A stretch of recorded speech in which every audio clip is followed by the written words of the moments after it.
Hello friends, फिर एक नया दिन नई बात डॉक्टर जाफरी के साथ। मैं doctor S Z Jafri Indore chest and allergy centre से आपसे बात कर रहा हूं।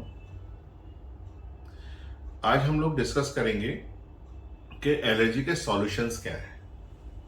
तो एलर्जी के सॉल्यूशंस को हम बेसिकली तीन चीज में डिवाइड कर सकते हैं। पहला होता है अवॉइडेंस। अवॉइडेंस मतलब उस चीज से बचना कैसे है, उससे दूर कैसे रहना है। एलर्जी हमेशा किसी एक ट्रिगर से होती है और वो ट्रिगर जो होता है उससे दूर रहना एक बहुत बड़ा सॉल्यूशन है। फॉर एग्जाम्पल, अगर आपको दूध की एलर्जी है और मैं कहता हूं दूध नहीं पिए तो नेचुरली आपका अवॉइडेंस हो जाएगा and there will be improvement. तो इसको कहते हैं अवॉइडेंस, जिसको हम हिंदी में बोलते हैं बचाव। दूसरी चीज जो है वो है आपका मेडिकेशन, दवाइयाँ।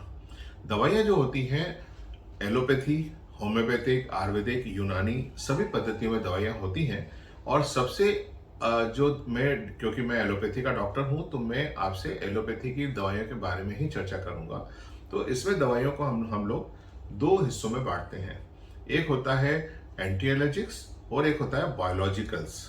बायोलॉजिकल्स अभी लेटेस्ट मेडिसिन हैं जो अभी इंडिया में ऑफर होने लगी हैं। थोड़ी कॉस्ट उनकी ज़्यादा होती है, इसलिए हर पेशेंट को हम लोग नहीं दे पाते, पर बायोलॉजिकल्स बहुत अच्छे रिजल्ट दे रही हैं, तो इनको हम नॉर्मल टैबलेट्स के ऊपर पसंद करते हैं।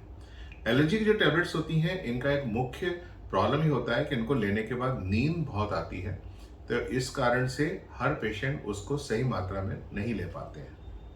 और थर्ड जो सॉल्यूशन है इसका, जो इसका बहुत अच्छा सॉल्यूशन देता है, वो है एलर्जन इम्यूनोथेरापी, जिसको हम शॉर्ट में AIT कहते हैं।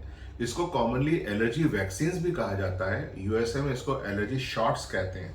और ये कुछ नहीं होता, ये बेसिकली जिस पार्टिकल से आपकी एलर्जी है उसी के पार्टिकल लेकर वैक्सीन बनाया जाता है और एक पर्टिकुलर इंटरवल पे बॉडी के अंदर इंजेक्ट किया जाता है, जिनका डोज ग्रेजुअली बढ़ता है। और एक समय ऐसा आता है जब बॉडी जो आपकी उससे इनटॉलरेंट थी, वहां से वो बॉडी आपकी टॉलरेंट हो जाती है।